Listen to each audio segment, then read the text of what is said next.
Dans la synagogue de Capharnaüm, un homme avec un esprit impur déclare: Je sais qui tu es, le Saint de Dieu. Marc 1, 24. Immédiatement, Jésus le fait taire. Sois muselé. Marc 1, 25. À la fin de cette journée inaugurale, quand sont récapitulés tous les événements qui se produisent avec Jésus, le récit rappelle la même obligation de silence. Il ne laisse pas parler les démons, car ils savent qui il est. Marc 1, 34. On la retrouve encore plus loin lorsque les esprits impurs crient: Tu es le Fils de Dieu. Marc 3, 11. Il les rabroue beaucoup, qui ne le manifestent pas. Marc 3, 12. Ce qui est interdit ici, c'est le choix d'une relation frontale, simplement dire, transmettre ou expliquer à d'autres ce qu'on sait soi-même.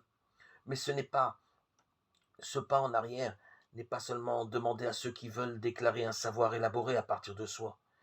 Ce pas en arrière est imposé à tous ceux qui voudraient procéder par affirmation ou énoncer directement adressé à d'autres. Lorsque Jésus relève la fille de Jaïr, il leur recommande beaucoup que personne n'en ait connaissance. Marc 5, 43. Quand il ouvre les oreilles d'un sourd bègue, tous ceux qui regardent reçoivent la même consigne. Il leur recommande de ne parler à personne. Marc 7, 36. Ne nous méprenons pas. Il n'y a là ni obligation de mutisme, ni invitation à dissimuler. Preuve en est donnée par la responsabilité que Jésus confère à l'homme lépreux qui l'a guéri.